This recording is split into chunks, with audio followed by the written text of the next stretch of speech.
a partir del hecho de que esta es una clase sobre modalidades de contratación pública eficiente, ¿de acuerdo? Entonces, ¿cuál es o sea, desde el inicio ya estamos observando de que existe una diferencia respecto a la legislación anterior, ¿no? Donde no se tenía o no se agregaba este término de eficiente a las modalidades de contratación pública que nosotros estábamos acostumbrados, tanto la primera, que salió con el decreto legislativo, como que la segunda del 2000, me parece 14, y que luego fue modificándose con varios decretos legislativos y al final tuvo que sacarse un texto único ordenado para tratar de integrar todas las modificaciones y que éstas no se vayan perdiendo en el tiempo o en el camino, ¿no?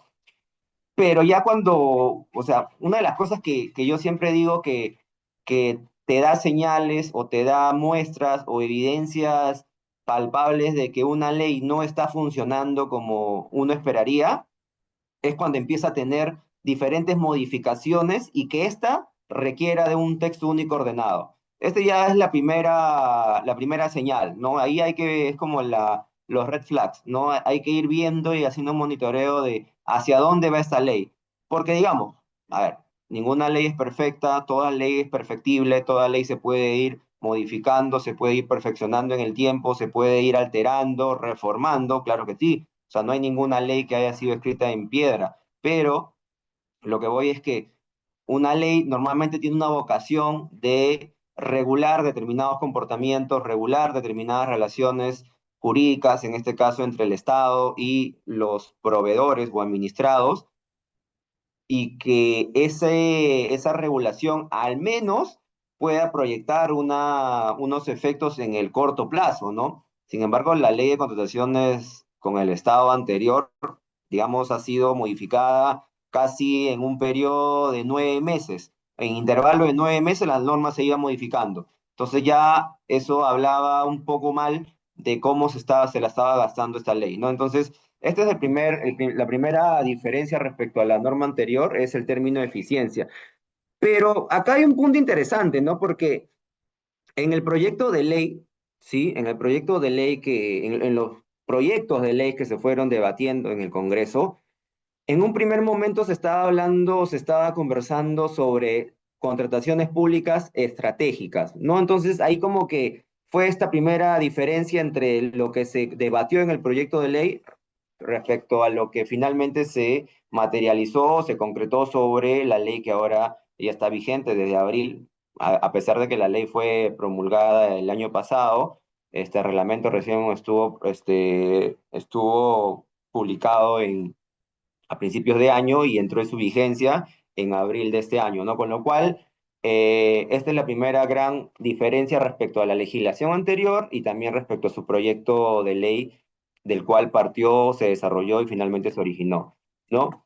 A esto vamos a pasar muy rápidamente porque ya le hemos tocado el tema de dónde está ubicado a nivel constitucional el reconocimiento a la contratación pública, que lo está en el artículo 76, y vamos de frente a las modalidades. A ver, las modalidades han sido categorizadas en cinco y esta categorización, de acuerdo, la vamos a ir tocando en el transcurso de estas 2 horas que tenemos, para ir evaluando y abordando cada una de ellas, cuáles son, digamos, las novedades que traen en comparación a la regulación anterior. Hay algunas nuevas, hay algunas simplemente que se le ha cambiado la denominación, se le ha, se le ha sustituido por otra para hacerla, para, digamos, de una forma modernizarla, y hay otras que han sido reubicadas, ¿no?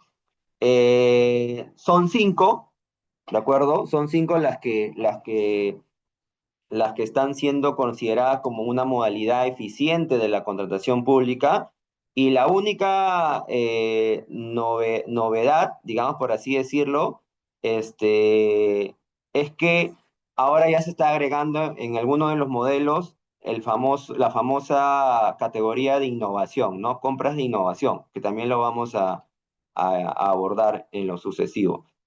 Empecemos con las compras menores, que antes se les consideraba como compras inferiores a las 8 UITs, ¿no? Entonces, eh, el tema de las compras menores ha sido un aspecto, o sea, digamos, fue una figura que fue constituida y fue configurada con el propósito de que se le pueda dar mayores márgenes de flexibilización, agilidad, simplificación, ¿no? Eficiencia a las compras que el Estado o las entidades públicas necesitaban realizar, pero con mayor, digamos, con una necesidad bien focalizada y que no superase las 8 UITs, que soles más, soles menos, alrededor de 40.000 soles. Digamos que eran compras que en sí mismo el Estado no veía con la necesidad de que estén sometidas a pasar por todo este procedimiento concurrente, a tener, digamos, todas estas etapas, sino que más bien ante una necesidad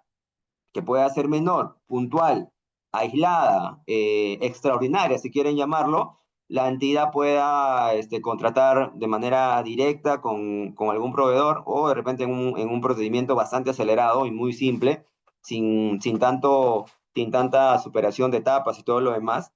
Pero ya con el tiempo fuimos observando, y de hecho ha sido bastante mediático el asunto, que y aplica acá esta terminología, ¿no? Echa la ley, echa la trampa, porque al tener esta figura, las entidades públicas comenzaron a explorar, digamos, de alguna forma, cómo poder utilizar, explotar esta figura de las compras menores ahora y anteriormente llamadas compras inferiores a las 8 UITs, para poder de alguna forma eh, sacarle la vuelta a la ley, ¿no? Y se manifestó de diferentes maneras. Una de ellas fue el famoso fraccionamiento, ¿no? O sea, yo contrataba, ¿no? Algunas entidades contrataban, eh, por ejemplo, ¿no? Algunos hospitales contrataban servicios que el servicio realmente estaba tasado o cotizado en una cifra cercana a los 300.000 soles, más menos, y eso evidentemente superaba el valor de las 8 UITs, pero para poder calzar y contratar directamente con esa empresa que ya había sido de repente elegida a dedo o designada, lo que se hacía era fraccionar los pagos, de tal manera que no se estaba técnicamente incumpliendo con la ley, ¿no? Luego ya se fue detectando estas modalidades de desbaratar la legalidad y se establecieron como que prohibiciones al fraccionamiento, pero era muy difícil y bastante complicado de poder detectarlos en su momento, ¿no? Y también porque la propia ley establecía de que las compras menores a 8 UIT solamente estaban supeditadas a las garantías y a los principios de la ley, más no a los procedimientos y demás. Entonces, como que los candados concurrentes de un procedimiento selección de proveedores, no le aplicaba a esta figura y por ahí que los proveedores aprovechaban para poder desmantelar eh, estas compras menores para poder subvertigiamente ingresar y contratar directamente sin haber pasado por un procedimiento como corresponde, ¿no? Que es un procedimiento concursal, que participen varios postores, varios proveedores, que hagan llegar cotizaciones, que cumplan con los requisitos y de esta manera poder contratar al que mejor oferta ha hecho, que en teoría tiene una reciprocidad y tiene una repercusión en la satisfacción del interés público, ¿no? Y en un principio de costo-eficiencia, ¿de acuerdo? Costo-beneficio también, como quieran llamarlo, para contratar a aquel que puede ofrecer el servicio en esa calidad y en ese estándar a un menor precio, ¿no? Pero bueno, entonces todo esto fue observándose, fue monitoreándose, de hecho hay muchísimas cantidades, como se pueden ver, quiero proyectar este, una gráfica, ¿no? El monto de contrataciones, digamos, de 8 UITs, ustedes pueden fijarse que del 2018 al 2022 representaba el 31%, ¿no? Casi cercano a los procedimientos de contrataciones que estaban en 48%. O sea, ahí se pueden dar cuenta de que la cantidad de contrataciones que las entidades realizaron o ejecutaron mediante esta modalidad era asombrosa, ¿no? casi la mitad de la torta, como puede verse. Y esto tiene una explicación en base a lo que les he comentado, ¿no? Que las entidades utilizaron esta modalidad para no solamente hacer contrataciones muy puntuales, que es el propósito que tiene esta figura, sino también para, digamos, desnaturalizarla, desfigurarla, desdibujarla y aprovechar esos espacios que no habían sido contemplados por la ley porque uno en buena fe piensa que aquellos espacios que no están regulados van a ser utilizados de buena fe por los, digamos, por los funcionarios o por los mismos administrados, ¿no? Sin embargo, eso no ocurrió. Entonces, aquí se puede observar que había un nicho muy importante que en la gráfica, de acuerdo a la función que tenía que representar estas compras menores, tendría que haber sido muchísimo menor en cuanto a la dotación de este PAI, ¿no? Tendría que haber estado en los márgenes del 3, del 4%, pero acá vemos que es uno, o sea, es el segundo en utilización después de los procedimientos comunes de contratación, como son la licitación y los concursos, ¿no? Entonces, ahí hay un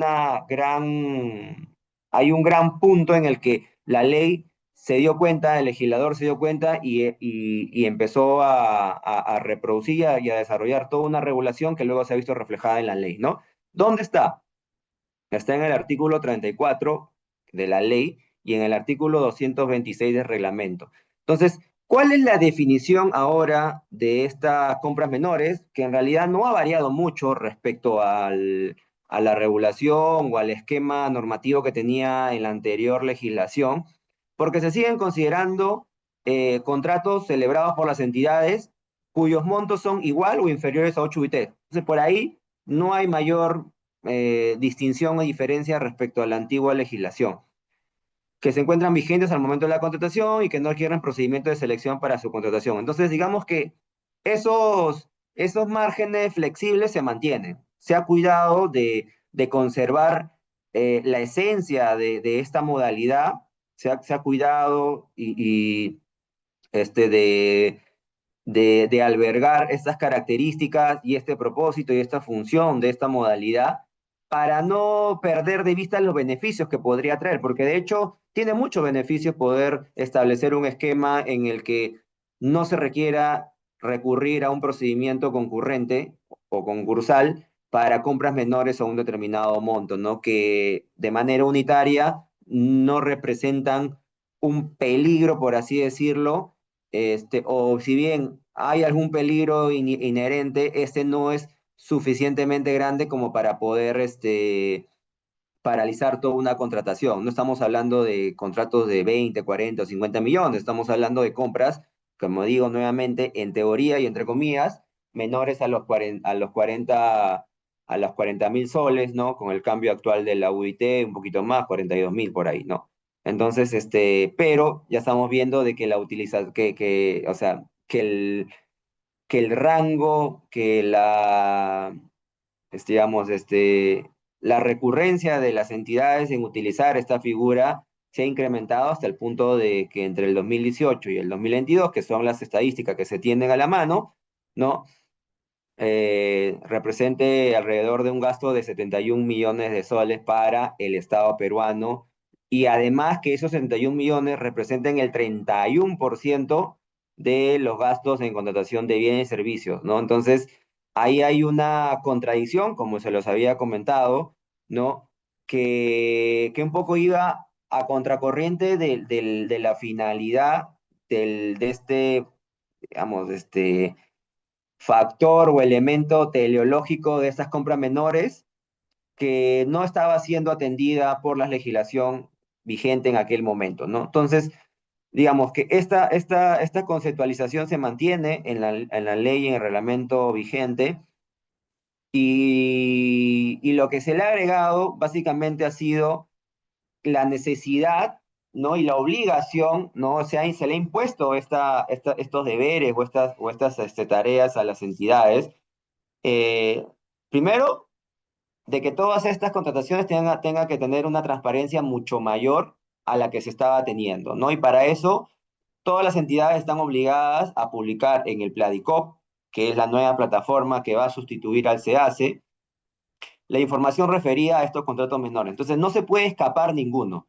La población, la ciudadanía tiene la función de hacer accountability social, si quieren llamarlo así, y además también va a permitir transparentar todos estos contratos y de alguna forma facilitar la labor de la Contraloría General de la República o de las entidades que hagan control y que puedan tener una mayor visualización. Se espera de que pueda desalentar cualquier intento de desnaturalización de la figura y que se utilice de una manera que no sea condicente con la finalidad que tiene, ¿no? Más bien de evitar cualquier contratación o directa o en la que exista un conflicto de intereses o de repente siendo ya más categóricos y contundentes algún acto que haya revestido un elemento de corrupción, ¿no? Entonces, la obligación tal cual es que esta ley tiene, perdón, que estas compras menores definitivamente tienen que estar publicadas en el Pladicop. Ahora, esto debe garantizarla, ¿esto para qué? Para garantizar la trazabilidad, como yo les decía, de todas las operaciones, ¿no? De todas las operaciones. No puede haber ninguna contratación menor que no esté registrada, que no figure en el Pladicop, ¿no? Eh, ¿Ello para qué? Para salvaguardar la flexibilidad de dicha modalidad de acuerdo con las disposiciones que se establecen tanto en la ley como en el reglamento. Y el reglamento ha venido a establecer que la tramitación de estos contratos menores comprenden tres cuestiones o tres elementos muy importantes y que tienen que estar presentes. Número uno, requerimiento. Número dos, la solicitud de las cotizaciones. Y número tres, la selección del proveedor bajo el principio de valor por dinero. Una vez más estamos viendo ya desde el inicio cómo se incorpora este principio del valor por dinero, e inclusive en las compras menores. Y eso es importantísimo, porque como yo les había señalado en la clase anterior, no existe una necesidad de que se positivicen todos los principios, pero ya que esa ha sido la ruta que ha elegido el legislador peruano para ordenar y regular el régimen de contratación pública, siempre tiene que estar presente inclusive en las compras menores, como se está viendo, la consideración del valor por dinero, de este principio que viene de alguna forma a sustituir el antiguo chip o el antiguo pensamiento o el antiguo enfoque del funcionario, del área usuaria o de los, digamos, de los comités de selección de que solamente prime o se privilegie el precio, ¿no? Porque hay otros factores que también deben ser tomados en cuenta. Entonces, este requerimiento evidentemente tiene que salir de el área usuaria, ¿no?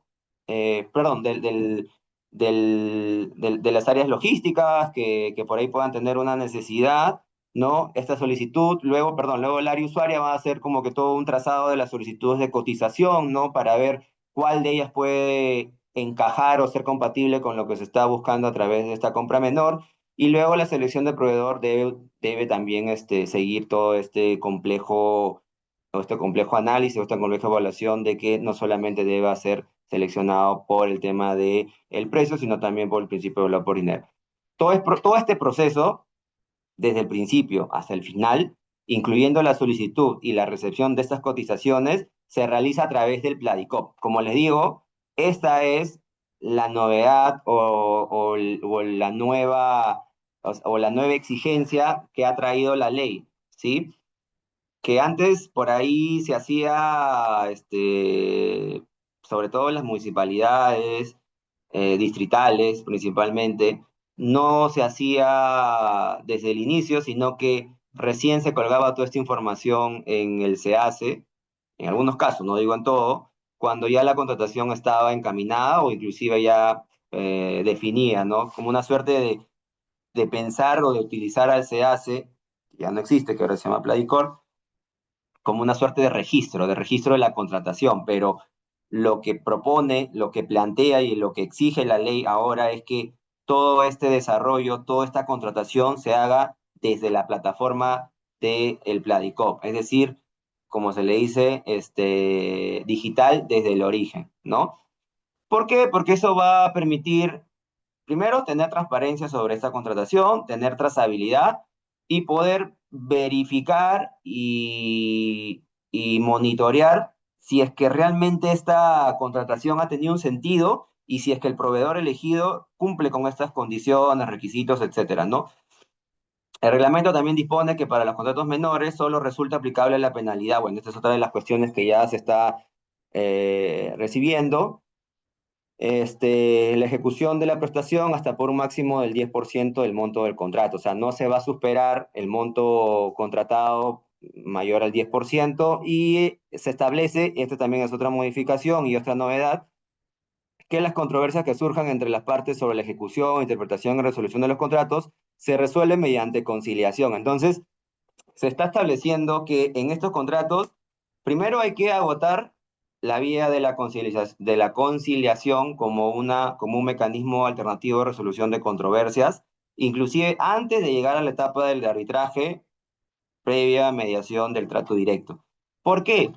Porque al tratarse de sumas inferiores a las 8 UITs, tampoco es, digamos, consecuente y congruente que se, digamos, se someta a arbitraje o se arbitre absolutamente cualquier controversia cuando la idea es que de estos montos menores no se embargue tanta complejidad respecto a lo que se está contratando, ya sea la adquisición de un bien, difícilmente hay una contratación sobre construcción de una obra, difícilmente, digo, salvo para puntualmente alguna reparación muy puntual que no supere ese valor, no sé, alguna reparación de alguna reparación eléctrica o algo parecido, que una cotización no va a superar, pero es muy complicado. Normalmente esto está pensado en contratación de servicios y adquisición de bienes.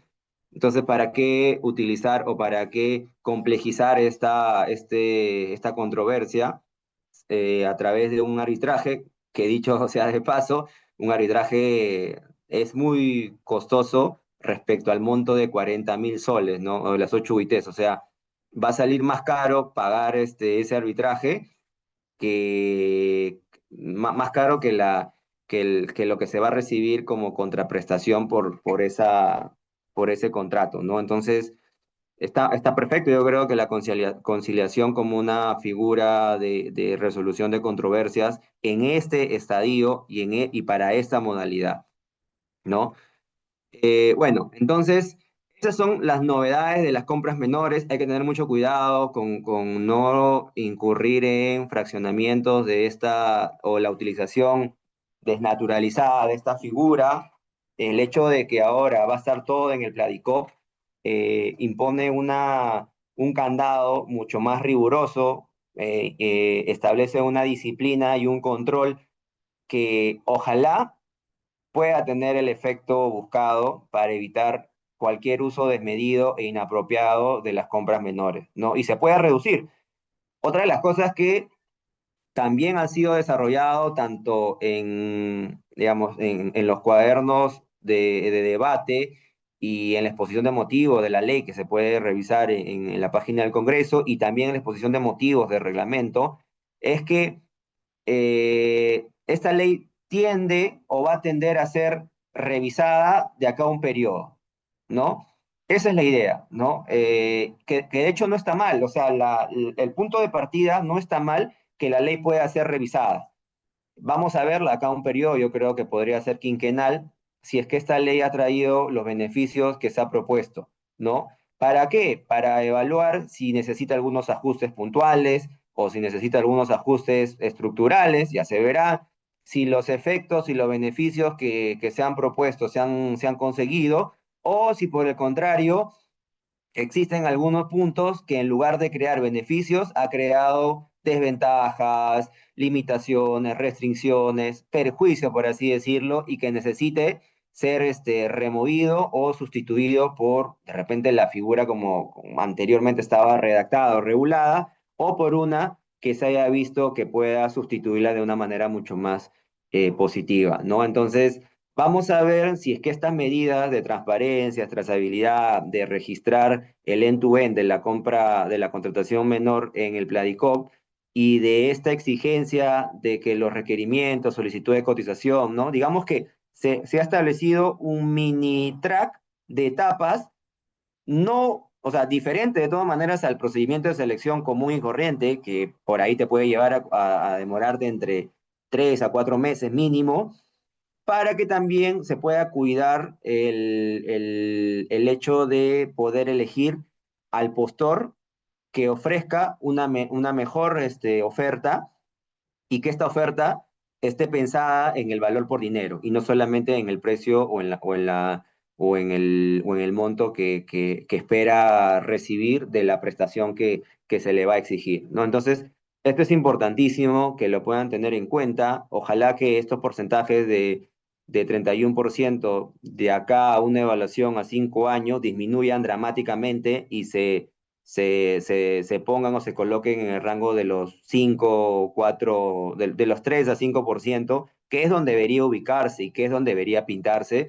en este pie, ¿no? Y no como el que actualmente engloba esto 31%, que ya te lleva a pensar de que ahí hay algo que no está funcionando porque justamente la norma está, perdón, esta modalidad está pensada para ser utilizada de manera excepcional y muy puntual. Entonces, esa excepcionalidad acá aparece o te refleja una contradicción con lo que se está mostrando en la gráfica, porque acá parecería que estas compras menores es la regla, ¿no? Y que todos básicamente, en lugar de pensar en tal vez alguna compra corporativa o un catálogo electrónico, etcétera, se van por la compra menor, ¿no? Porque de repente la compra menor, ¿qué implica? Bueno, voy a comprar un valor de 30.000 soles en hojas BON y tal vez hay otras entidades en el Perú, no solamente en Lima, en el Perú, que también van a comprar hojas BON. Entonces ya no estamos hablando de una compra,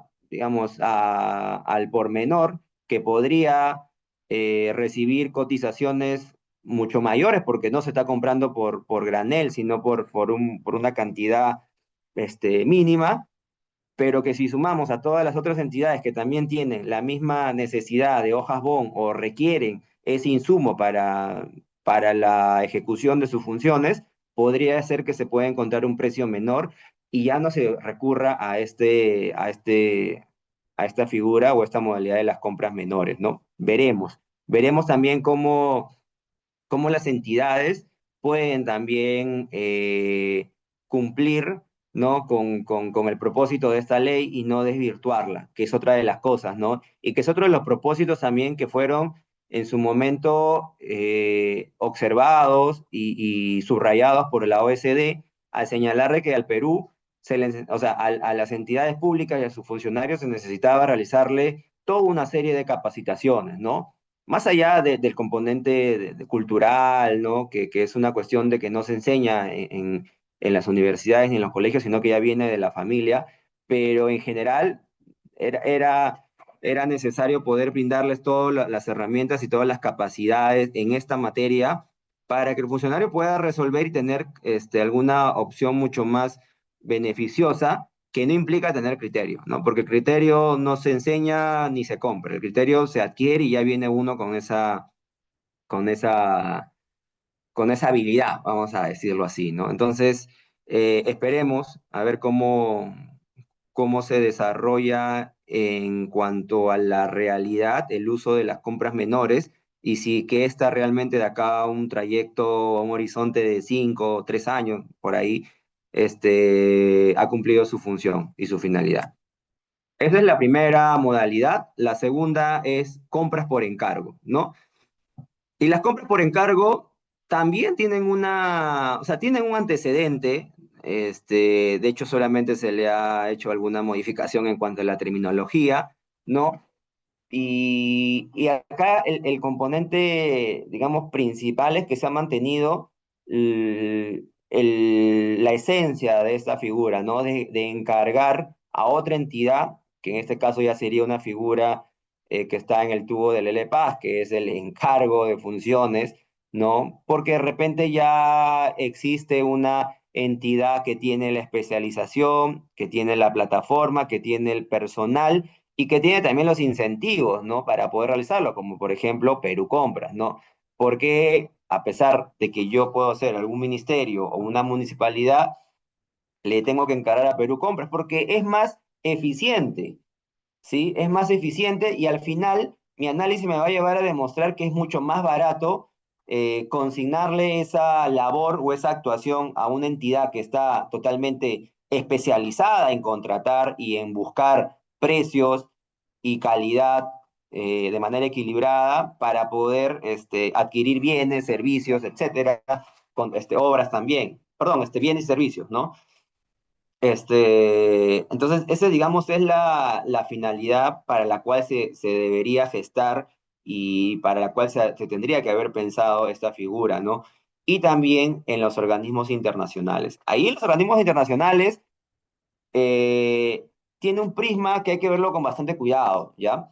Porque, claro, los organismos internacionales te pueden eh, primero que tienen una mayor posición de negociación con cualquier proveedor, ¿no? Porque no es lo mismo que vaya el Estado peruano a que contrate el Organismo Mundial del Comercio o algún banco de inversión, etcétera, algún organismo sin fines de lucro, ¿no? O también los famosos contratos gobiernos a gobiernos, ¿no? Pero otra de las cosas que por ahí es un punto en contra de contratar o encargar a un organismo internacional es la opacidad, ¿no? La opacidad en el sentido de que no hay una obligación que se imponga al organismo internacional, porque obviamente no está sometido a la competencia del Estado peruano, no le debe una obediencia en esos términos, no es un subordinado, no forma parte de la estructura del Estado peruano y por lo tanto hay algunas leyes, o la mayoría de ellas, salvo las que tengan reciprocidad en ambas legislaciones, tanto del país de origen, en este caso es Perú, como en el país donde tiene su sede, donde está constituido este organismo internacional, que le apliquen, ¿no? Entonces, lo digo porque cuando a veces se ha querido tener acceso a información sobre la contratación, sobre el proceso de contratación de determinadas obras, principalmente obras de gran infraestructura, cemento, llamémoslo, eh, los organismos internacionales han respondido que no están obligados, y de hecho es así, ¿no? De hecho no tienen ninguna obligación de responder, porque o sea, esta figura está pensada o sea, está pensada partiendo de que el funcionario peruano número uno, no tiene la capacidad y número dos, tiene mucho riesgo de corrupción cuando se trata de horas donde los montos que se manejan son superiores a los 10, 20 millones. Entonces, qué se piensa? Esto, si se lo damos a un funcionario o una entidad, acá va a haber algún peñiscón, ¿no? Entonces lo tengo que dar a un organismo internacional porque siempre digo así, se presume que este organismo va a llevar ese procedimiento de selección de la mejor manera y mucho mejor que la entidad pública que desea contratar, ¿no? ¿Por qué? Porque es un organismo internacional, sus funcionarios no se van a dejar corromper, porque van a seleccionar y elegir al mejor postor que haya acreditado una calidad, experiencia y haya tenido un precio mucho más, mejor, más competitivo que los otros. Entonces, se presume eso. Yo no digo que así no sea. Yo no digo que esa no haya sido la evidencia que existe ahora. Pero lo que digo es que hay muchas cuestiones que en la anterior norma no podía, o no habría, digamos, el, el no se podía acceder, no había mucha transparencia y por eso que yo consideraba que era un poco opaco, ¿no? Pero también esto tiene una vigencia reciente, ¿no? Vamos a ver cómo esto se va desarrollando, cuántas veces sería bueno también, y de hecho, una de las cosas que para la cual puede servir mucho el Pladicop es aportar y brindar información actual, ¿no? Estadísticas, indicadores, en el tiempo real, a un corte diario, si se quiere, ¿no? Para saber cuáles son las modalidades que más se escogen, cuáles son los tipos de procedimiento, cuáles son los montos, quiénes son las empresas que mayormente contratan con el Perú, con el Estado, con las entidades, ¿no? Entonces, todas esas cosas se pueden explotar de una manera para poder tener una estrategia de compra mucho más, no solamente eficiente, sino también estratégica. Por eso que yo hacía mención al inicio de la clase de esta conceptualización de que las compras tienen que ser estratégicas, como se lo había señalado en los proyectos de ley, ¿no? Pero bueno, también aquí, obviamente, que o sea, no por el hecho de que no esté presente el término estratégico, se va a ser alejado, se va a alejar uno o se tiene que alejar la aplicación de esta ley en esos términos, ¿no? Pero volviendo al tema, entonces, aquí hay dos maneras de poder encargar estas compras, perdón, acá. Acá hay dos maneras de poder encargar estas compras. Primero es a tu entidad, y esta entidad tendría y tiene que ser especializada, con lo cual solamente estaríamos pensando en la figura de Perú Compras, ¿no? Encargarle a otra entidad no tendría mucho sentido, salvo que haya otra entidad que haya demostrado ser muy eficiente y muy efectiva en la contratación de un determinado bien o de una determinada obra o de algún servicio que por ahí pueda representar o pueda adquirir un protagonismo mayor para que las otras entidades le puedan confiar esa contratación. Pero en teoría no hay eso, esto está más pensado en Perú Compras, que de hecho, tal como está establecido el Sistema Nacional de Abastecimiento, debe tender y debe encaminarse a adquirir un mayor protagonismo, ¿no? Lo ideal es que solamente exista una entidad que aglutine todas las compras, ¿no? Compras de bienes y compras de servicios en un primer momento y luego contrataciones de obras, ¿no? Que de esa manera elimine la dispersión a ver, ¿cómo le puedo decir? La dispersión de las características de los requerimientos y las estandarice.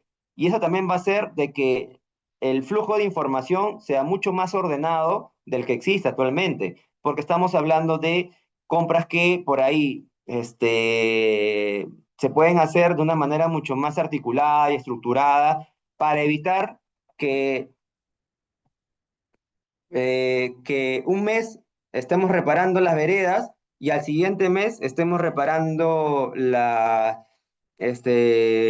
parques, cuando esto puede implicar que el reparado, la reparación o la refacción de los parques que están en la mitad o las alamedas, implica también romper nuevamente las veredas, ¿no? Entonces ahí vemos nosotros y nos damos con la sorpresa pero esta obra recién había sido realizada y estamos viendo al mes siguiente otra obra que se solapa, ¿no? Y se sobrepone sobre la anterior. Entonces, claramente ahí no hay ninguna articulación, ¿no? No hay una coordinación. Entonces, la centralización en una sola entidad te permite eso, ¿no? Y esa es un poco la figura diferente, y vamos a verlo ahorita porque también otra de las modalidades es la compra centralizada, que ahí voy a tomar unos minutos más para tratar de explicar cuál es la diferencia entre las compras por encargos y las compras centralizadas, sobre todo por el tema de Perú Compras, ¿no? Y bueno, los organismos internacionales que se le encarga la realización de la fase de actuaciones preparatorias o selección a través de un convenio, ¿no? Entonces, no de la ejecución, ojo, acá es importante que lo podamos tomar en cuenta, no estamos hablando de la ejecución, acá solamente se le encarga las actuaciones preparatorias, que es la etapa inicial, y luego la etapa del procedimiento concurrente, que es decir, la selección, ¿no? Este procedimiento de selección que se realice el organismo internacional debe ser acorde con los principios que rigen la contratación pública y con los acuerdos comerciales o compromisos internacionales que incluyen disposiciones. Esta redacción me parece que es bien importante para justamente tratar de disminuir esta opacidad que yo le comentaba respecto a los convenios internacionales con otros organismos internacionales, ¿no? Entonces, en el convenio, la idea es que se puedan establecer mecanismos de transparencia, mecanismos de facilitación de la información para que cualquier persona o de repente una representación institucional del Estado que no sea propiamente la entidad que ha celebrado este convenio pueda tener acceso a a la información respecto a este contrato o este procedimiento, ¿no? Entonces, se va a establecer a través, digamos, de acuerdos comerciales, que son estos acuerdos que se pueden celebrar entre países o entre una comunidad, una organización internacional de países, o propiamente en los compromisos internacionales que se van a establecer en el convenio entre la entidad, en este caso el Estado, y la entidad a quien se le va a encargar esta contratación, ¿no? Para evitar lo que les mencionaba. La entidad encargante brinda atención a los requerimientos de acceso a dicha información que los órganos que conforman el Sistema Nacional de Control estimen. Entonces, ahí es donde también se le establece otro mecanismo de información, de transparencia, porque ya la ley está obligando a la entidad a facilitar estos pedidos o estos requerimientos de los órganos que forman parte del Sistema Nacional de Control, pero esto no va a ir, o sea, esto va a permitir que no se choque contra una pared que anteriormente era levantada, construida por el secreto, la confidencialidad del organismo internacional, porque ya en el convenio justamente se va a permitir abrir esta ventana para que la entidad pide información o las mismas entidades de control puedan acceder a esa información sin necesidad de encontrarse o de toparse con esta, este, con esta muralla, ¿no? Entonces, importantísimo el tema de mantener una vigilancia sobre estos convenios que se celebran con los organismos internacionales a quienes se le va a confiar la contratación, porque de ahí uno puede tener acceso y puede enterarse y puede indagar con quién se está contratando, cuál es el objeto de esa contratación, cuáles son los costos, de qué obra cuál es el objeto, cuál es la obra, cuál es el bien, ¿no? Porque uno también de ahí puede observar si es que esta contratación tiene algún sentido o no, ¿no? Y ahí de repente uno puede encontrar una serie de ejemplos que en el Perú diariamente se observan, ¿no? Seguramente ya habrán visto sobre la adquisición, donación de los trenes, ¿no? Que ha hecho el alcalde Rafael López Aliaga y que tiene como propósito beneficiar a toda una población que ha sido desatendida, que está bastante olvidada, ¿no? En cuanto a su conexión, en cuanto a su conectividad vial respecto de la metrópoli, ¿no? Porque son personas que están casi, que pertenecen a otras provincias, pero que forman parte digamos, del espacio geográfico de Lima metropolitana, por así decirlo, ¿no? Porque normalmente su centro de trabajo es en Lima. Entonces, personas que viven en Chosica, que seguramente acá en el público habrá algún chosicano o chosicana que todos los días sí, todos los días, de lunes a viernes, de lunes a sábado, tiene que venir a Lima por temas de trabajo, porque acá, digamos, la centralización de la oferta laboral está acá en Lima, se gasta entre 3 a 4 horas, ¿no? Con lo cual, si su entrada es a las 9 o a las 8 de la mañana, sacando cálculos, se tiene que despertar a las 4 de la mañana, ¿no? Ida y vuelta, o sea, estamos hablando de 8 horas en total que se gasta en ir y venir de su trabajo a su casa. Eso es por un lado. Y luego por el otro lado tiene el tema del costo de los pasajes, ¿no? Que si mal no recuerdo, que alguna vez hice un viaje a Chosica, en el Chosicano, costaba alrededor de 4 soles. Le hablo por mi tiempo, no sé si ahorita estará un poco más. Y que eso es, digamos, en el precio, entre comillas, popular, ¿no?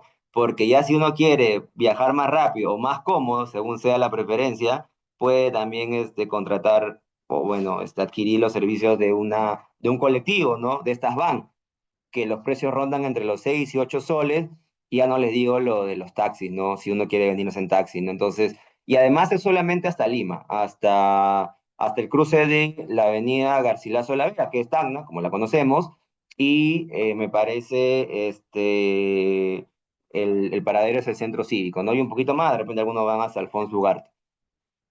Y hay gente que se va hasta el Callao, que tiene su trabajo ahí. Entonces, vemos que eso, de alguna forma, se quiere cumplir con esa finalidad, perdón, pero esa compra no ha sido la más eficiente que digamos, ¿no? En esos términos, porque tenemos los trenes, pero como se puede visualizar en todo el trayecto del riel, que lo que ayer y anteayer, no, ya no recuerdo muy bien cuándo ha sido la presentación y cuándo ha sido también este, digamos, este trayecto, todavía no existe paraderos, todavía no existe una sala o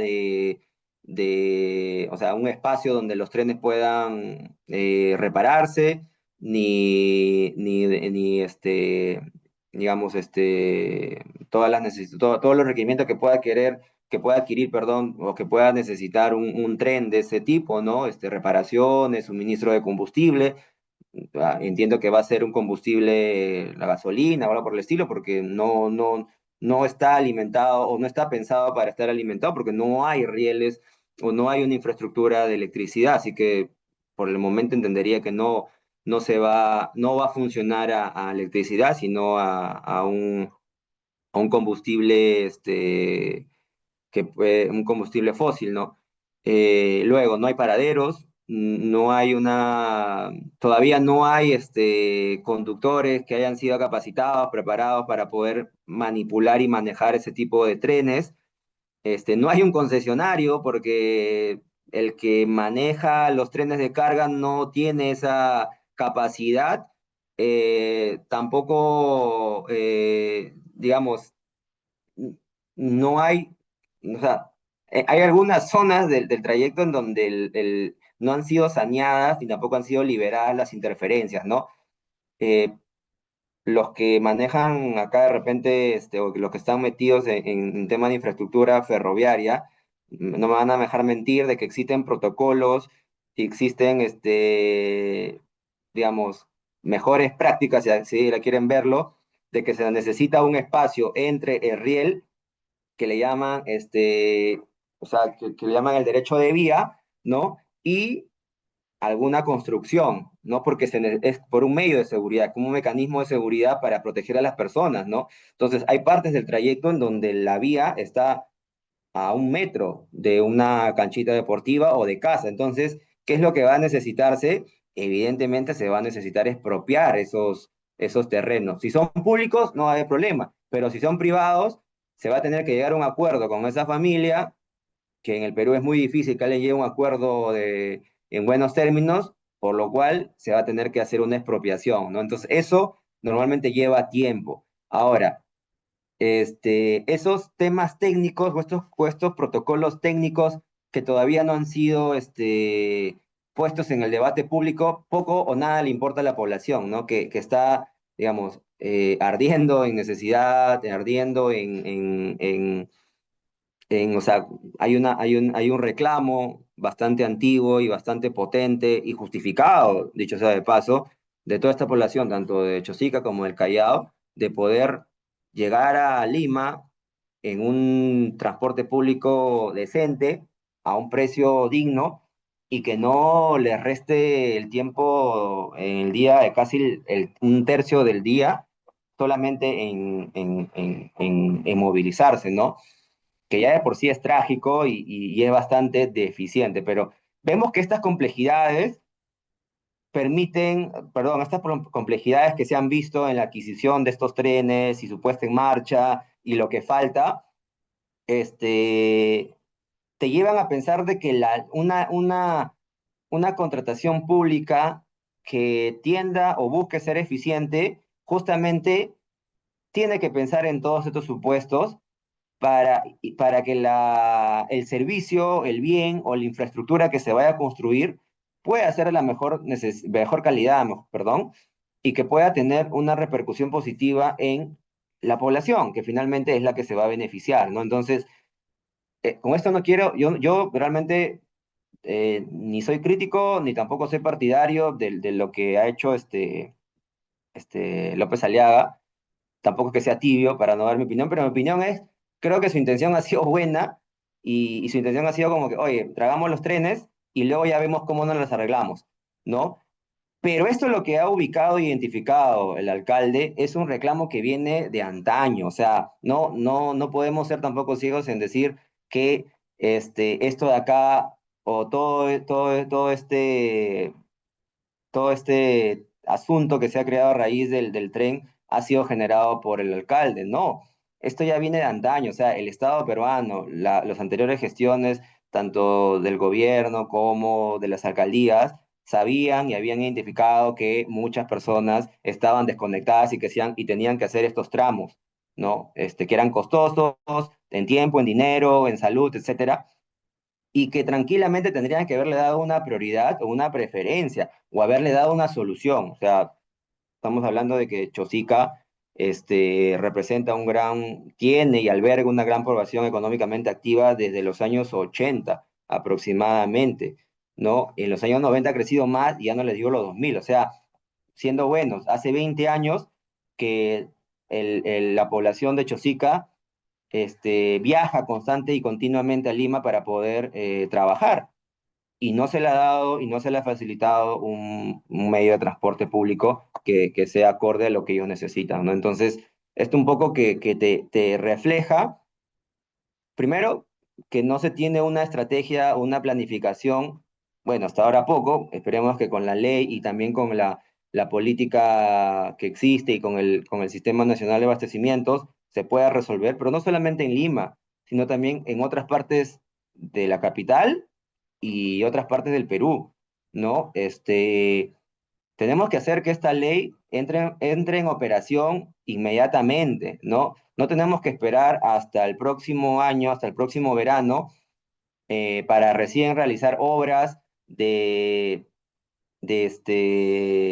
obras digamos, de contención o adquisición de bienes para los efectos del niño, que sabemos que todos los años se repite, o ahora mismo en el sur, que el invierno golpea y es bastante crudo con las friadas en estas poblaciones, y que recién cuando aparece esto y cuando ya se vuelve público y mediático, las autoridades recién le prestan atención, ¿no? Eso no es eficiente, eso no es estratégico, eso al contrario es, yo diría, hasta desalmado, ¿no? Porque se ve y se observa todos los días al enfermo y no se hace nada para poder ayudarlo a recuperarse. Entonces, esperemos que esta ley, con estas dos modalidades que estamos viendo hasta el momento y que todavía nos faltan tres más, pueda, digamos, paliar estas deficiencias que se han ido mostrando en los indicadores y también que se le dé un uso adecuado, ¿no? Que es lo más importante y que parte del funcionario, no solamente del funcionario público, sino que también del particular que quiere contratar, ¿no? De esa manera se puede lograr un mayor beneficio y se puede sacar el máximo rendimiento a esta ley y a su reglamento, en realidad todo el ordenamiento jurídico, ¿no? Una consulta en el buzón de preguntas respecto a las compras por encargo.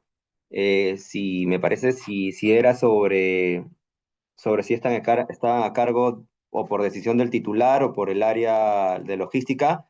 Y en efecto, a ver, lo que establece el reglamento es el procedimiento por el cual es el área usuaria quien hace requerimiento y esta se le eleva, vamos a utilizar ese término, a la dependencia encargada de la contratación, ¿no? Que puede ser un comprador público, que ahora son estas figuras que se han incluido e incorporado en el reglamento y en la ley, y esta es la que va a evaluar si, primero, si es que están en el cuadro multianual, ¿no? De necesidades o de compras de la entidad, y si es compatible con las características y los requerimientos que va a necesitar esta entidad, ¿no? Ahí el DEC, que es la dependencia encargada de las contrataciones, puede hacer modificaciones respecto a las especificaciones que haya hecho el área usuaria. Claro, el área usuaria puede objetar estas especificaciones si es que no está de acuerdo, si se mantiene sustentadamente en su decisión de que esta connotación salga de esa manera, ¿no? Entonces, finalmente, va a ser o bien por decisión del DEC o bien a sugerencia o requerimiento del área usuaria o que se le conoce muchas veces como logística, ¿no? Entonces, ese procedimiento no es una cuestión a decisión del titular. De hecho, la idea es que esto no, digamos, no esté tan personificado o individualizado en la figura del titular, sino que más bien sea institucional, ¿no? Por eso que hay áreas dentro de la propia entidad, siendo la DEC, la dependencia encargada de la contratación, la más importante porque va a ser la que va a hacer, digamos, el match con todo lo que primero está en este plan, con este cuadro multianual y luego con lo que realmente se puede encontrar en el mercado, ¿no? Todo esto a través del Pladicop, que es el sustituto de este, del SEACE, ¿no? Bien, creo que con eso ya he podido responder esa pregunta, no quería dejar pasarla, y vamos a las compras centralizadas. A ver, eh, principalmente el tema de las compras centralizadas tiene nombre y apellido, Perú Compras, ¿no? De hecho, tiene como que principal función Perú Compras es centralizar. O sea, ya de por sí, si revisamos su ley, su reglamento y todo lo que, toda la legislación en torno a la creación y a las funciones de Perú Compra, su principal función es descentralización de ente, de organismo, de entidad centralizadora de los requerimientos de compra de diferentes entidades, ¿no? A través de diferentes procedimientos, modalidades como pueden ser catálogo electrónico, compras, comparación de precios, etcétera. Principalmente eso, ¿no? Es decir, tratar de que el Estado peruano pueda ser eficiente en la aglutinación de sus necesidades, sus requerimientos de diferentes áreas y que éstas no vayan a buscar el mercado de manera individual o directa. Porque imagínate, yo puedo ser un ministerio y necesito comprar de repente 1000 computadoras para renovar todo mi parque de computadoras que existe y que ya están desfasadas, pero si yo voy al mercado a comprar 1000 computadoras a determinadas marcas, porque ahí sí en el tema de las computadoras no hay una necesidad o un requerimiento de comprar determinada marca de computadoras, ¿no? Como a veces se ha visto. No me recuerdo muy bien cuándo fue que salió una noticia en donde en me parece que fue la Cancillería o me parece que fue un órgano un órgano del Ministerio de Economía, no recuerdo muy bien, no quiero tampoco dar el dato inexacto, pero el punto de la noticia era que esta entidad había comprado o había hecho compras de computadoras de marca Apple, es decir, se habrían comprado Macs, ¿no? Cuando, más allá de que esa sea o no la marca que haya, que sea la que se necesite, vamos a decirlo así, este, de los términos de referencia del sustento técnico, no se reflejaba que realmente se necesitase la adquisición de ese tipo de computadoras de esa marca, sino que bastaba con que se cumplan determinadas funcionalidades que principalmente eran para este uso de Microsoft Office, ¿no? Que es lo que todo el mundo utiliza, salvo que seas arquitecto, diseñador gráfico, ingeniero, este, geólogo, etcétera, donde sí necesites utilizar ese tipo de tecnología. Para los demás, basta con que compres una computadora HP, etcétera, ¿no? Que es para lo que realmente tú necesitas cumplir con tu función. Si tú quieres luego comprarte una Mac, está bien, nadie te va a decir que no, ni nadie te va a prohibir que hagas eso. Al final es tu dinero y cada uno puede comprarse lo que mejor le parezca. Pero estamos hablando de dinero que no es tuyo, es dinero de el erario público que es alimentado por todos nosotros y que lo que se te pide es que adquieras, ¿no? Bienes que realmente sean los óptimos para cumplir una determinada función, ¿no? Y se descubrió, se evidenció que no había una necesidad de comprar computadoras de esa marca, ¿no? Lo mismo pasó, me parece, con otros autos, ¿no? Se compraron autos de alta gama, ¿no? Cuando digamos, el sustento que hubo detrás era que estos autos estaban pensados para darle, o sea, para recibir, movilizar funcionarios, altos funcionarios de otros países que por los protocolos de diplomáticos se tenían que movilizar en autos de determinadas características, ¿no?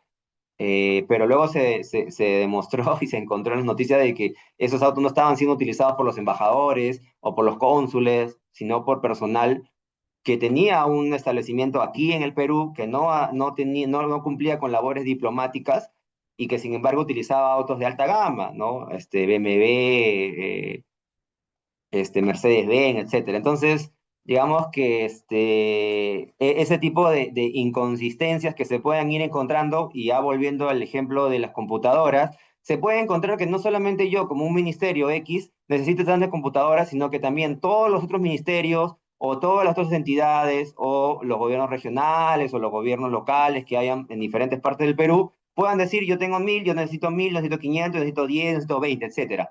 En total, hay un requerimiento nacional del Estado de aproximadamente, vamos a decirlo así, 600 o 700 computadoras, o así 1000, ya digamos que es 1000 computadoras, o más, perdón, me estoy quedando corto, creo 10.000 computadoras, ¿no? Obviamente que es mejor ir al mercado a buscar un contratista que me pueda vender 10.000 computadoras a un menor precio que ir a buscar a alguien que solamente me pueda vender 1.000 computadoras.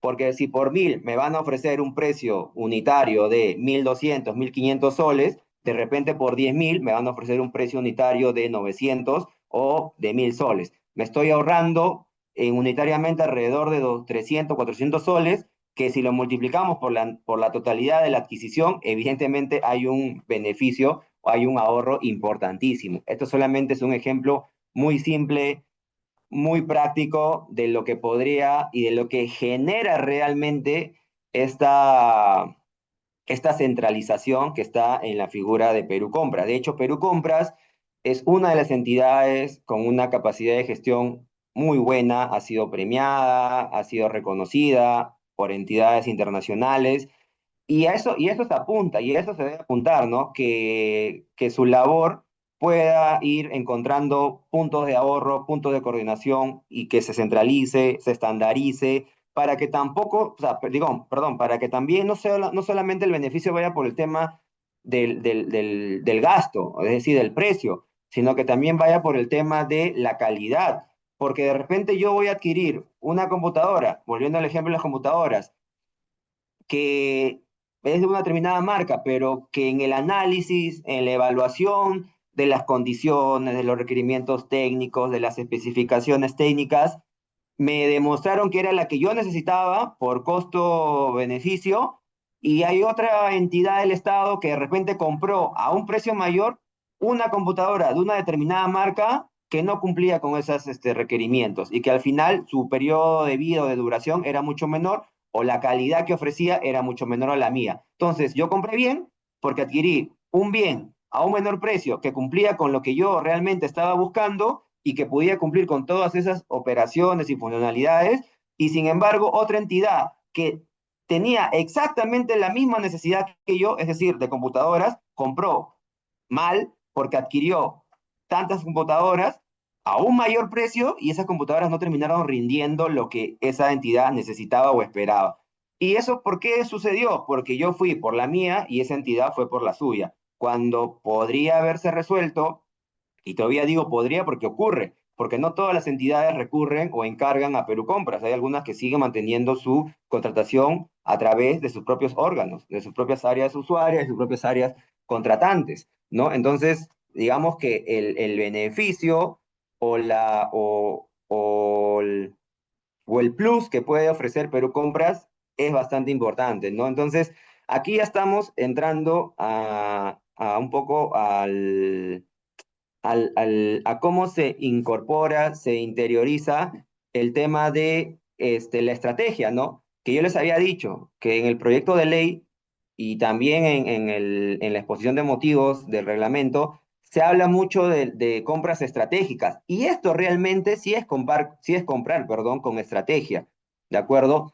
Es comprar con estrategia, es comprar de manera eficiente, ¿no? Porque ya de por sí, al menos te ahorras una cantidad importantísima en la cantidad enorme que ofrece el catálogo de compras que realiza el Estado en su totalidad, año por año, mes por mes, semestre por semestre, en la periodicidad que ustedes quieran verlo, ¿no?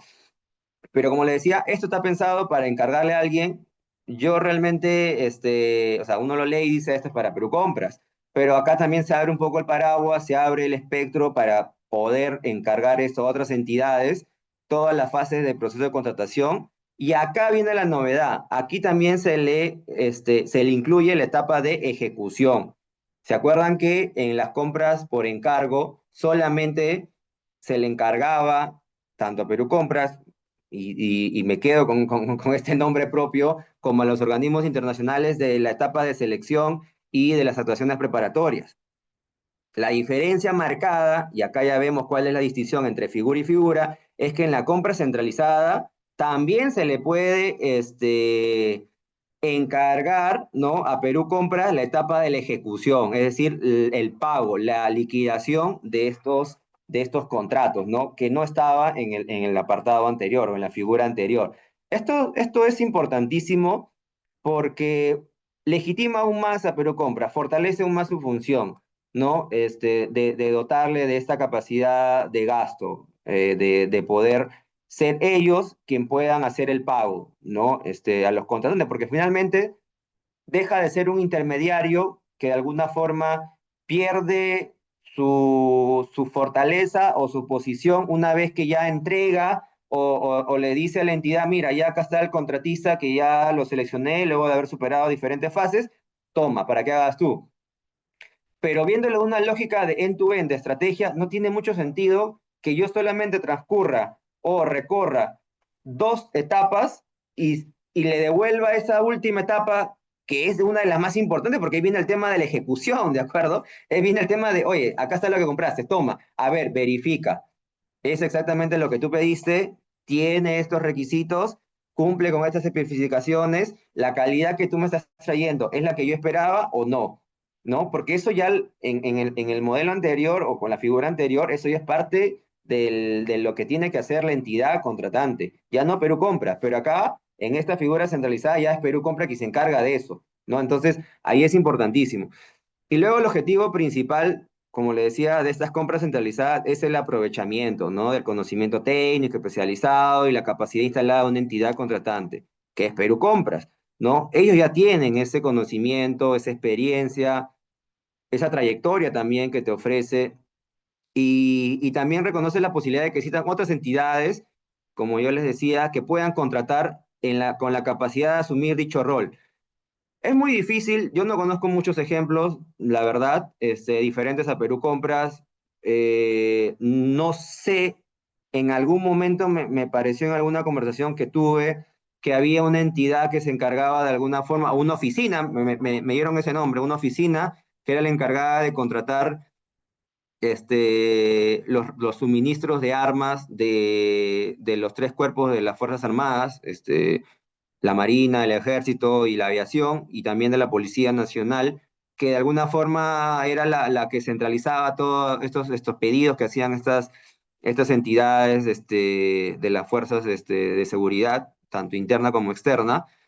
Pero más allá de eso no tengo conocimiento, no tengo noción de que exista un órgano, una oficina que cumpla esta función parecida o similar a la que hace Perú Compras, ¿no? Ahora, era un poco lo que se buscaba o lo que se estaba buscando con el ANIN, ¿no? Que es una entidad nacional de infraestructura, ¿no? Si lo queremos ver en experiencia comparada, creo que me parece, no sé si de verdad, si ya llegó a instalarse este Ministerio de Infraestructura, pero en algún momento en el debate que había sobre cómo se podían evitar eh, construcciones innecesarias o compras innecesarias, la idea central o la respuesta como un proyecto o como una propuesta de solución era centralizarlo también en un solo órgano, que pueda centralizar todas las contrataciones de obra pública que hacen las diferentes entidades, ¿no? Para que a través de justamente la especialización, la estandarización, la homologación, pueda determinar si es que esa compra, primero, está en un plan, o sea, tiene un sustento detrás, tiene un razonamiento detrás que esté planeado y que no simplemente sea el sueño vespertino de alguna entidad o de algún titular que dijo, hoy se me ocurrió, o hoy soñé que yo iba a tener un nuevo edificio. Entonces, para el próximo año yo voy a solicitar la construcción de un nuevo edificio, como pasó con el Banco de la Nación, ¿no?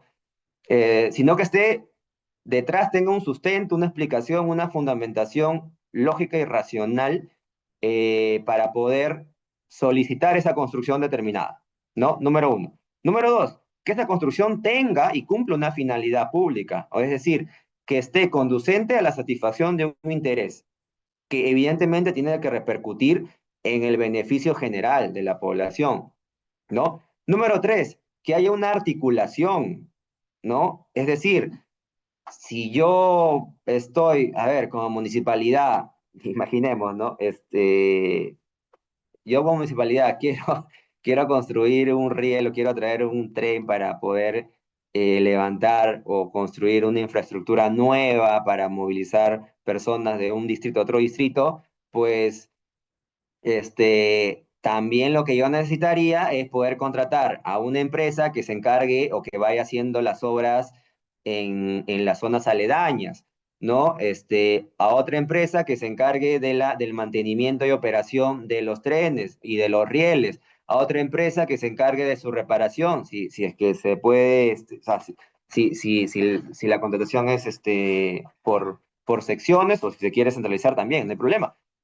O ya hablando de otras entidades, ¿no? Si es que yo quiero construir una carretera, ¿no? Que a su vez yo también pueda saber que esa carretera va a pasar por otra zona en donde va a haber una construcción. De esa manera se podría establecer puntos de eficiencia, ¿no? Puntos de eficiencia, así como hace Perú Compra, se podría establecer. Ahora, es muy difícil porque estamos hablando de partidas presupuestarias que finalmente van a salir de las entidades, ¿no? Y eso claramente a ninguna autoridad les gusta, no les gusta que se metan con la plata que ellos creen que les pertenece. Nuevamente, hay esta paradoja de actuar, ¿no? De actuar como el propietario del dinero, de creer que uno es el propietario del dinero con el dinero que no le pertenece, ¿no? Cuando este dinero realmente es de todos nosotros, que lo administra el Estado, pero no es de ninguna de estas entidades públicas, ni mucho menos de los titulares, mucho menos, ¿no? Pero entonces, como le decía, esto de alguna forma se buscaba con este órgano, con esta oficina, que me parece que intenta hacerlo a través de la NIN con obras de gran infraestructura, que también han habido proyectos especiales como Reconstrucción con Cambios, que no sé cómo se llama ahora porque pasó por diferentes nombres, que de alguna forma sean proyectos para aglutinar la recuperación, la reconstrucción y la puesta en funcionamiento de diferentes edificios, infraestructura necesaria, de contención, de seguridad, de salud, en una zona que normalmente es golpeada por el fenómeno del niño y por diferentes fenómenos naturales, ¿no? Para que esto no, digamos, no esté en el poder de los diferentes gobiernos regionales que probablemente no sepan cómo coordinar entre ellos y las coordinaciones que vayan a hacer no sean las más eficientes, ¿no? Entonces, esa es la lógica de las compras centralizadas y que también podría extenderse a la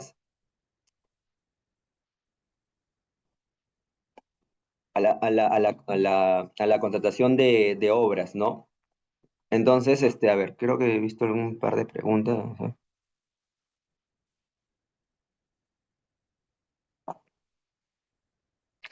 En el Perú no existe una ley que establezca un número obligatorio de obreros locales para contratar en todos los casos. No, no existe no existe una ley de esa naturaleza. Existen para contratar, ¿no? Bueno, por ejemplo, hace poco se derogó una ley, mejor dicho, se dejó sin aplicación un reglamento que obligaba a todas las empresas privadas a tener una asistencia social cuando se superaba una cantidad X, me parece que era 1.000, 2.000 trabajadores en una empresa, ¿no? Yo, francamente, estoy en contra de ese tipo de imposiciones, porque primero fomenta el corporativismo, ¿no? El mercantilismo, mejor dicho. O sea, poner a alguien ahí simplemente por el hecho de tener una profesión. Es como que yo mañana impulse, ¿no? Una ley para que todas las empresas que tengan una cantidad, no sé, que tengan más de 100 litigios, tengan un abogado, o dos abogados o de manera obligatoria. No habría necesidad, ¿no? O sea, simplemente estaría como que condicionando la contratación de manera obligatoria de un personal que de repente no reúne esas competencias. Algo parecido, si bien no creo que apunta a lo que tú me preguntas, también sucede con el tema de las contrataciones, ¿no? Perdón, de las construcciones civiles. Me parece que en alguna de esas leyes que fomentan la reincorporación, reinserción y resocialización de personas que han sido privadas de su libertad, hay una cuota en las construcciones civiles que todas las empresas deben cumplir para que de alguna forma se fomente su resocialización. Pero finalmente esta cuota o ese porcentaje ha sido utilizado de manera indebida, ¿no? Porque básicamente ha fomentado contratar a personas que realmente no se quieren resocializar. O sea, seamos honestos, seamos claros, no quieren, ni buscan eso, ni tienen intención de eso.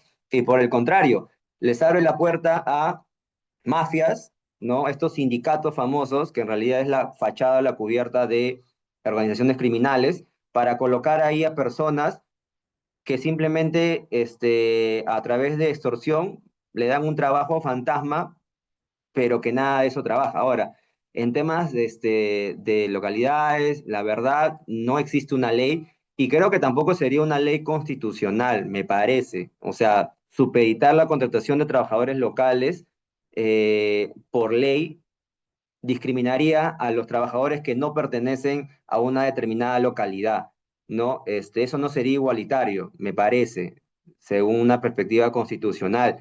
Lo que podría hacer una empresa es, de motu propio, eh, priorizar la contratación de personas que están en un determinado o en cercanía, porque justamente tienen la facilidad para un poco también fomentar el crecimiento económico y también impulsar o que esto se pueda explotar, ¿no? Pero por ley me parece que no, yo creería que no tendría un sustento constitucional detrás, al contrario, pongamos en el supuesto ya un poco para hacer este ejercicio figurativo, que hay una empresa que quiere construir un puente. Sí, a ver, un ejemplo, en mi distrito, en San Juan de Lurigancho, ¿no?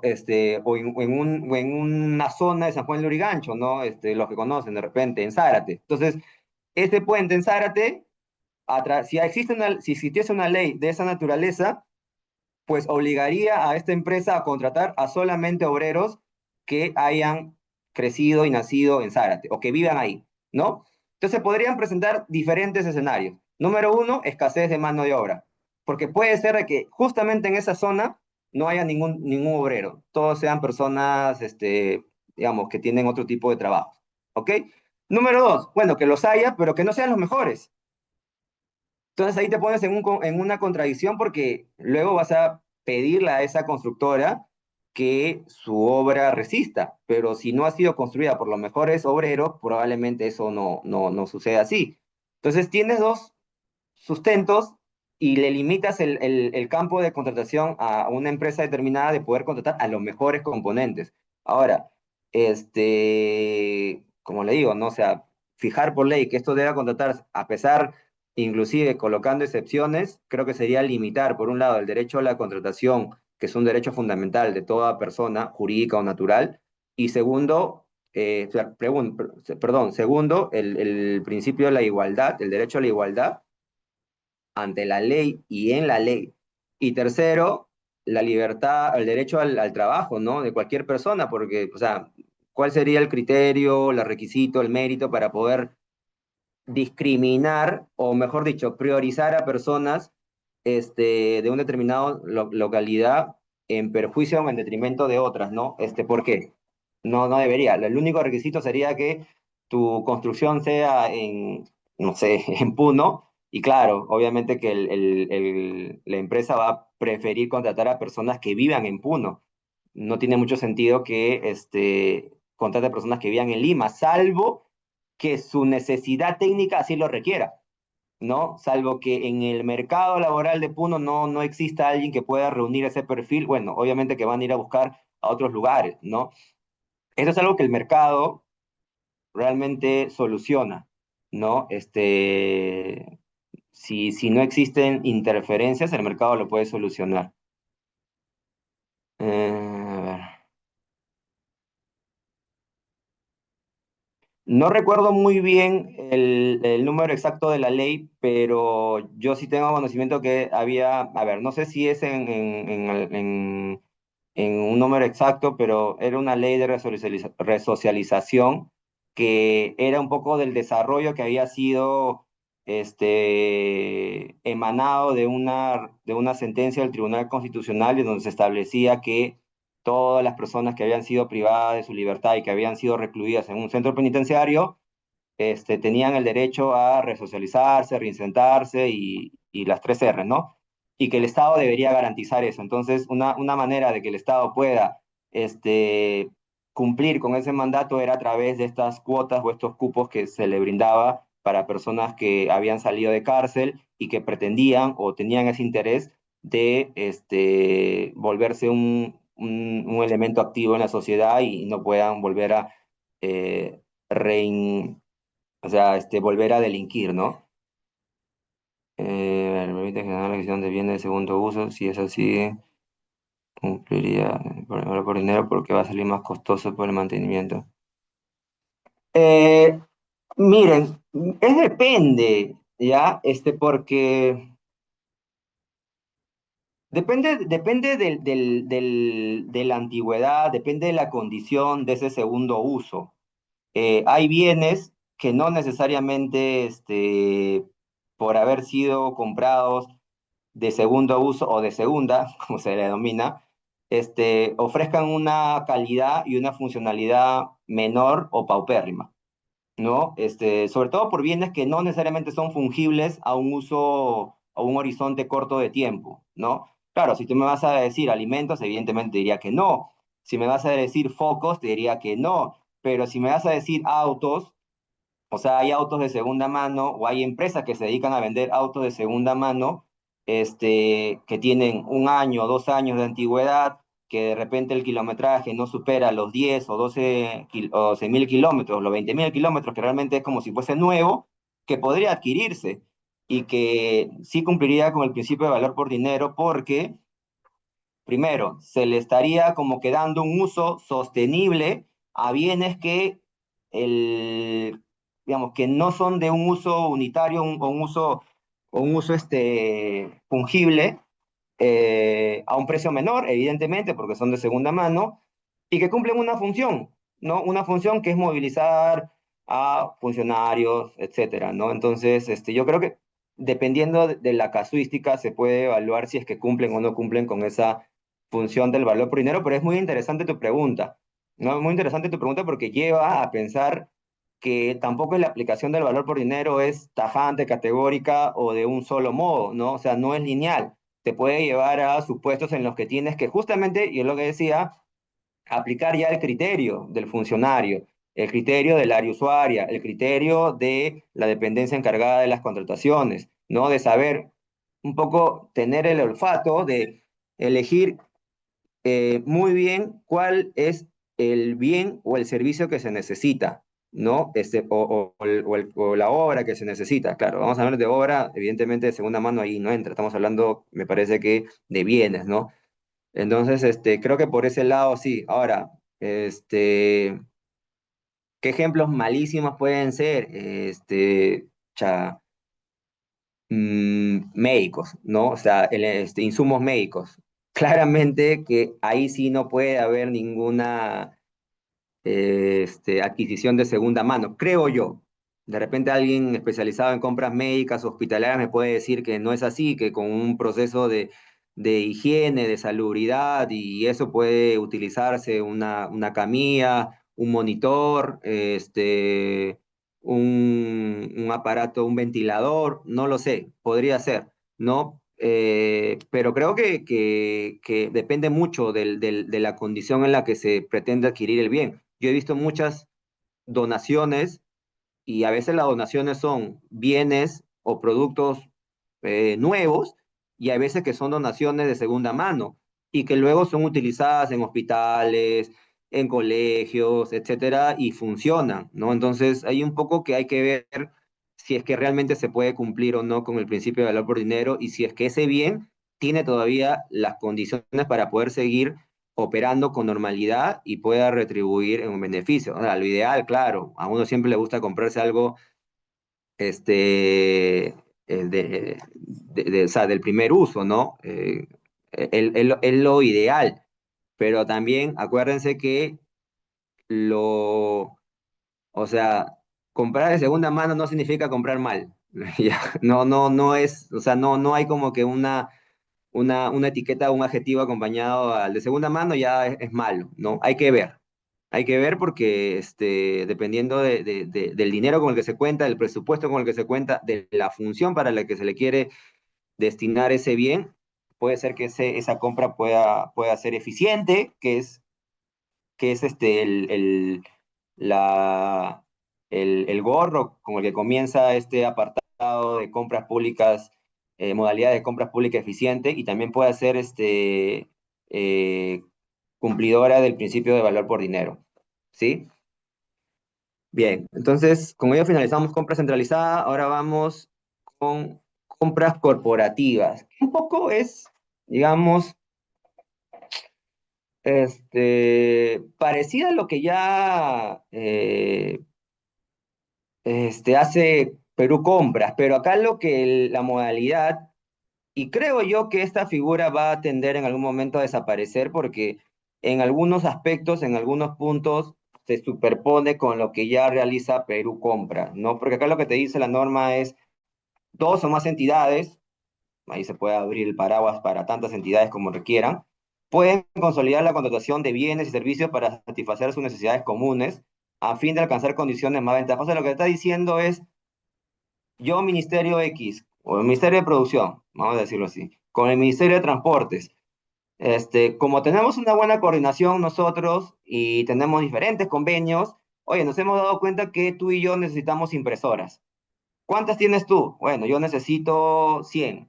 Y tú, yo necesito 200. Bueno, entre los tres armamos 300. O sea, tenemos un requerimiento de 300. Veamos si es que este requerimiento conjunto nos permite obtener un precio mucho menor al que obtendríamos si vamos por separado. Evidentemente eso va a suceder, no siempre, pero en su mayoría de casos va a suceder, ¿no?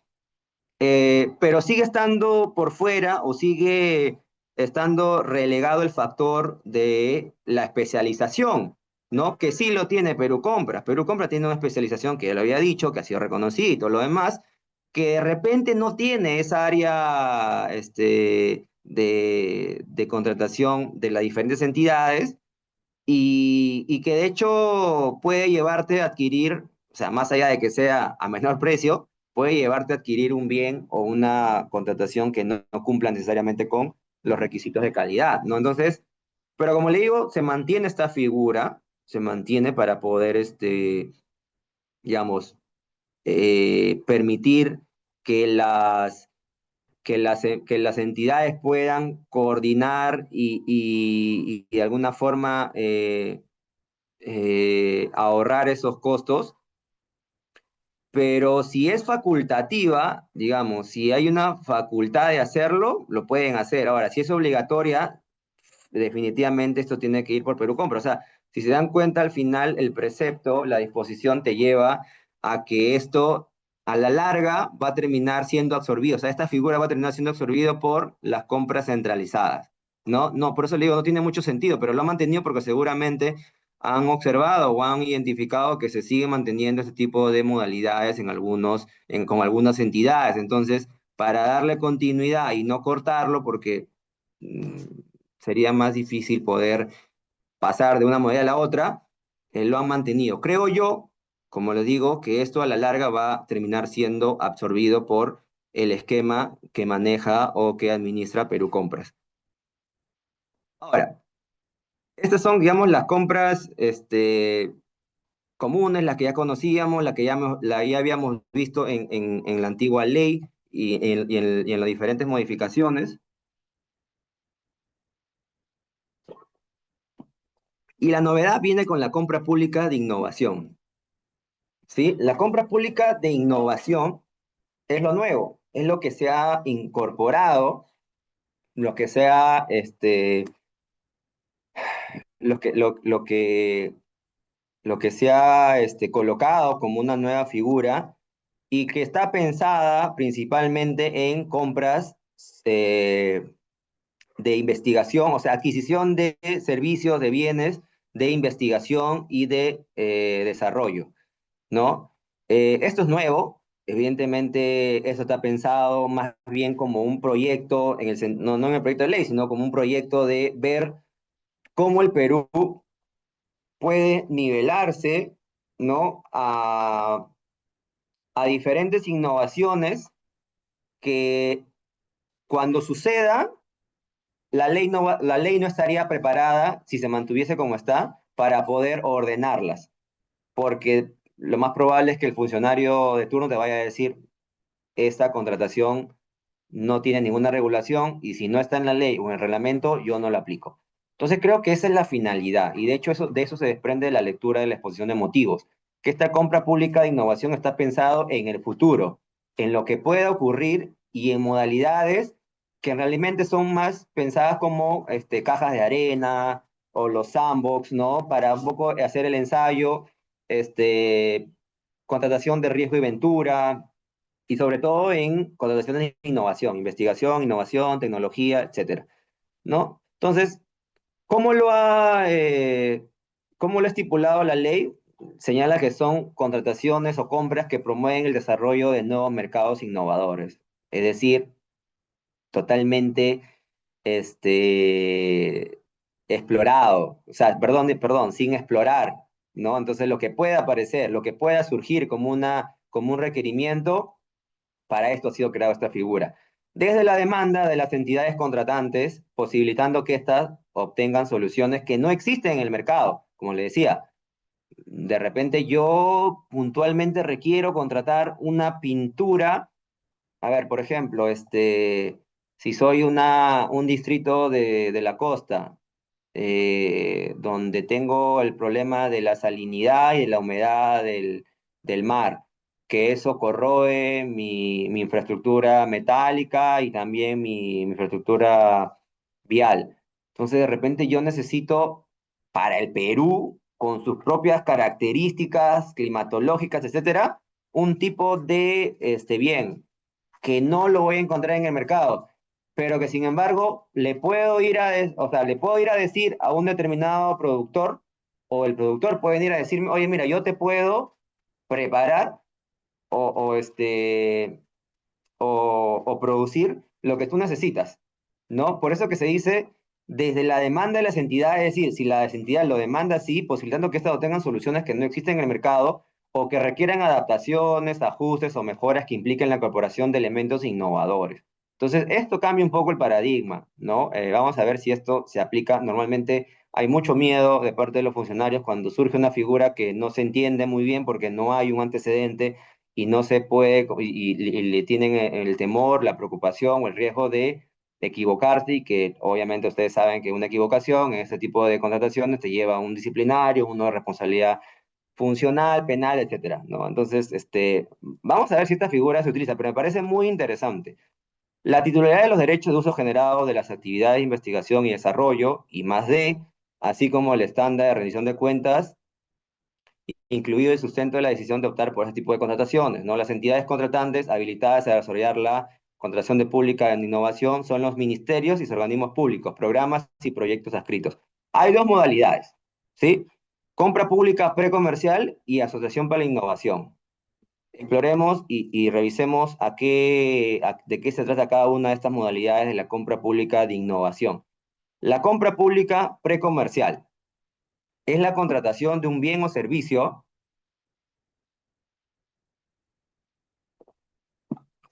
para las actividades de innovación y desarrollo, investigación y desarrollo, perdón, permitiendo la atención de necesidades públicas que no cuentan con una solución en el mercado, como les ponía el ejemplo, ¿no? Algo que no existe, que no es ofrecido por el mercado, pero que sin embargo puede ser desarrollado, ¿sí? Y como puede ser desarrollado, ahí también hay todo un componente de propiedad intelectual, derechos de propiedad industrial, etcétera, ¿no? Que según la ley van a ser de titularidad del Estado, de la entidad, mejor dicho, del Estado, ¿no? ¿Qué implica que el diseño de las soluciones, creación de prototipo, desarrollo de un volumen limitado de productos, es decir, va a entrar en una fase beta, en una marcha blanca, productos o servicios en calidad de prueba con el fin de incorporar resultados de prueba de campo para verificar que dicho producto o servicio cumple con condiciones de calidad y estándares aceptables y por lo tanto pueda producirse o suministrarse. Es decir, el Estado lo que busca con esto es situarse como un actor que impulse la innovación, pero para su propio beneficio, ¿sí? Ojo, acá no es un tema de, oye, financio proyectos porque me gustó y luego no sé, no. Acá lo que se prioriza es, te voy a financiar, me voy a jugar para que tú desarrolles esto en un ambiente controlado y que no sea masivo, porque yo necesito esa solución que no existe en el mercado para poder utilizarla. Entonces, hay mucha diferencia entre los proyectos de investigación que pueden ser auspiciados, fomentados, patrocinados por otras entidades, en general, por Produce, etcétera, que puedan, en teoría, tener un impacto en alguna solución a un problema público, pero acá sí existe ese requisito y esa exigencia que el impacto o el efecto de esa solución diseñada ad hoc tenga una repercusión directa en lo que requiere esa entidad o para lo que se busca. Entonces no puede ser simplemente decir, uy, mira, se me ocurrió desarrollar hoy día, o puede venir una empresa y decir, oye, mira, te ofrezco desarrollar chips. Y uno puede decir, ah, me emociono, está bien, hay que desarrollar chip y todo lo demás, pero ¿para qué? O sea, el Perú no es un país productor de chips, no necesita eso, no hay abundancia. Entonces sería como que más bien un proyecto de innovación, de investigación y desarrollo de otra categoría y pensada para otro canal, pero no para aquí, no para una compra pública precomercial, ¿sí? Ahora, la otra modalidad o submodalidad es la asociación para la innovación. ¿Qué es la contratación de investigación? Nuevamente, desarrollo e innovación, ya que comprende las actividades de innovación y desarrollo y la adquisición de solución innovadora. Este proceso tiene el mismo desarrollo que la compra pública precomercial. O sea, hasta ahí es idéntico, es semejante, ¿no? En cuanto al proceso de contratación, hasta la suscripción de los contratos específicos y la ejecución de estos proyectos. A modo de primera fase y como segunda fase se elige la mejor solución. Entonces, eh, digamos que la principal diferencia es que la compra pública precomercial se diferencia de la asociación por la innovación en los temas de la adquisición de estos derechos, que ya les decía, intelectuales y todo lo demás, de propiedad industrial y todo lo demás. Pero, como les digo, entre estas dos modalidades o submodalidades tampoco hay que sea muy notoria la diferencia o que haya un límite muy marcado que tú puedas decir, mira, estas características, compra pública precomercial, esa característica, asociación para la innovación. Va a ser en la práctica, va a ser en la capacitación, va a ser en el desarrollo de la ejecución de estas modalidades, en donde se pueda ver cómo se van desarrollando. Yo creo que acá es clave los ministerios que tienden a esa figura. Agricultura, creo que ahora no se llama agricultura, pero bueno, yo lo conozco como agricultura, porque se pueden desarrollar insumos, se pueden desarrollar semillas, se pueden desarrollar propiedades, ¿no? Un montón de cosas, acuícolas, etcétera, preparados y pensados para nuestro particular y complejo espacio geográfico, ¿no? Produce lo mismo, vivienda también lo mismo, y ahí corto, ahí paro, ¿ah? No sé qué otras entidades podrían tener este tipo de necesidad, ¿no? De ir al mercado a buscar soluciones que todavía no existen y que la puedan de alguna forma acompañar y auspiciar, ¿no? Salvo las que les estoy mencionando, porque digamos que se busca hospitalarias de repente por algún tema de enfermedades raras o huérfanas, ¿no? Son muy difíciles de conseguir y a veces es imposible porque no existen en el mercado medicinas reproducidas o producidas masivamente para tratar enfermedades raras o huérfanas que son oriundas del Perú, ¿no? Que son oriundas de repente en la zona de la selva y que tú vas al mercado y no es como comprar o adquirir una pastilla para la fiebre o para la gripe o para cualquier malestar o para cualquier eh, enfermedad genérica, ¿no? Entonces, ahí también el Estado puede entrar a tallar y decir, oye, yo necesito que puedan ustedes desarrollar, diseñar esta solución. Necesito un contingente de medicamentos para tratar, no sé, los efectos del chikungunya o de la malaria que da en la selva, etcétera, ¿no? Que son enfermedades huérfanas, como lo digo, que no tienen una atención masiva por parte del mercado, pero es donde el Estado puede entrar a funcionar, ¿no? Y por último, esta es la modalidad de los acuerdos marco, que es la misma, que acuérdense que los acuerdos marco son transversales, ¿no? Porque pueden funcionar en diferentes tipos de procedimientos, tanto de contratación de servicios como de bienes. Ahí realmente es bastante confuso cómo se le ha querido dar la ubicación, porque ya ha dejado de ser una figura que se puede prestar a diferentes modalidades y se le ha cumplido como una modalidad propia, pero sin embargo cuando vamos a ver los procedimientos competitivos de selección, también vemos que el acuerdo marco está por ahí, ¿no?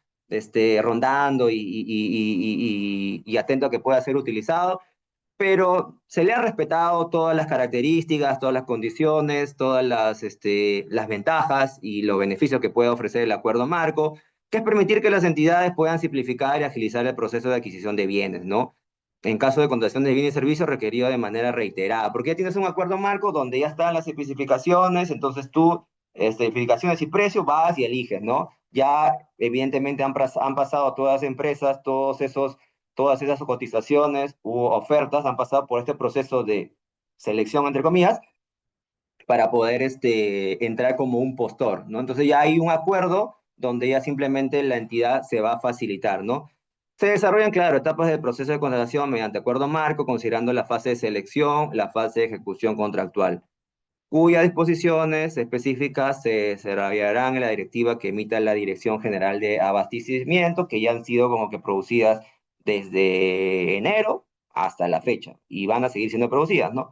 Y creo que ahora más, donde ya las entidades están cerrando su plan anual de contratación, porque ustedes saben que en noviembre ya empiezan los debates del presupuesto y el endeudamiento público, es donde más actividad va a tener la Dirección General de Abastecimiento, porque hay cosas que todavía están en el tintero y que no han sido absueltas o respondidas por el Ministerio de Economía y Finanzas o por ahora se llama OS, ¿no? Organismo Eficiente de Contratación. Entonces, veremos. Yo les digo que se puede tener una visión, un horizonte de 5 años para poder ver cuáles son los efectos de esta ley y de su reglamento y ver si realmente lo que se buscaba, el propósito que tenía o la finalidad se ha cumplido y en qué medida, ¿no? Eh, Hemos llegado al final de la clase. Le agradezco a todos los que se han mantenido conectados hasta esta hora por la atención, por las preguntas también que he podido responder. Realmente los temas dan para hablar mucho más. Podríamos tranquilamente hacer un full day con todo este tema para entrar en casos, en ejemplos y todo lo demás, pero creo que este espacio es importante para poder resumir, para tener una idea al menos general de qué implica cada modalidad, qué es lo que ha traído, cómo se puede ejecutar y cuáles son los pormenores, ¿no? Esa ha sido mi intención, espero la haya podido cumplir también y haya podido trasladar toda esta información de manera clara y que ustedes lo hayan podido entender. Muchas gracias nuevamente a Audiápolis por el espacio, por la ventana y la plataforma. Y me parece que hay todavía algunas sesiones más, no creo que sí, o ya se van a cerrar y los animo a que sigan la interacción. Muchas gracias.